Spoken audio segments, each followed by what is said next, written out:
اللهم اجعل أمي عندك في روح وريحان،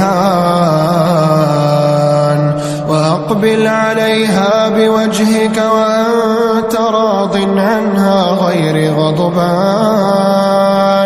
اللهم يا كريم أكرمها، ويا غفار اغفر لها، ويا وهاب هب لها منك ثوابا عظيما. اللهم ارحم أمي كما رحمتني صغيرا، وأسعد أمي كما أسعدتني كثيرا، وتقبل اللهم منها أعمالها صغيرها وكبيرها، واجعلها يا ربنا من الذين لا خوف عليهم ولا هم يحزنون.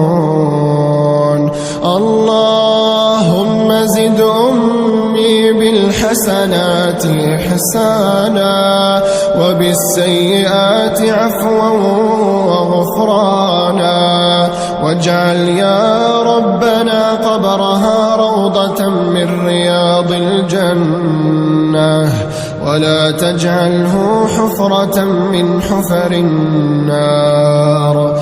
اللهم أفسح لها في قبرها مد بصرها، وأفرش قبرها من فراش الجنة، ولا تخزها يوم يبعثون، يوم لا ينفع مال ولا بنون. واجعلها يا ربنا ممن جاءك بقلب سليم. اللهم يمن كتابها، ويسر حسابها، وثقل ميزانها، وثبتها على الصراط أقدامها، وأسكنها في أعلى الجنان برفقة النبي العدنان. اللهم اجعل في قبرها نورا، وعن يمينها نورا، ومن شمالها نورا، ومن فوقها نورا، ومن تحتها نورا.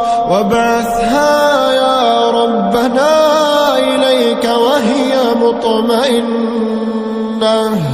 اللهم احشرها مع المتقين، وفي زمرة المقربين، ومن درجة الصابرين،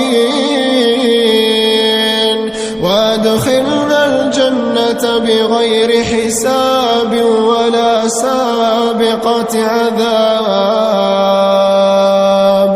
اللهم اغفر لها وارحمها، وعافها واعف عنها، واكرم نزلها، ووسع مدخلها، واغسلها بالماء والثلج والبرد، ونقها من الذنوب والخطايا كما ينقى الثوب الأبيض من الدنس.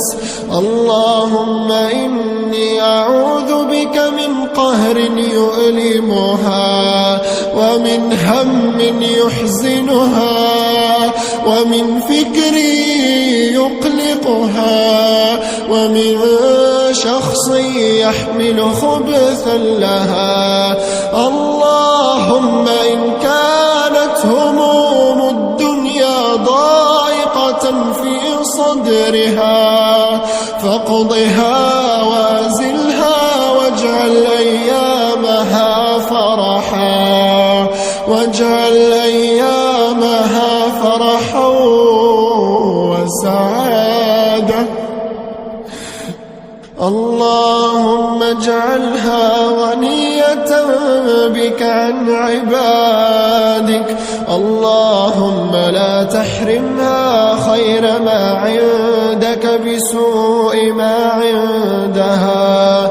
اللهم اجعل القرآن ربيع قلبها واغفر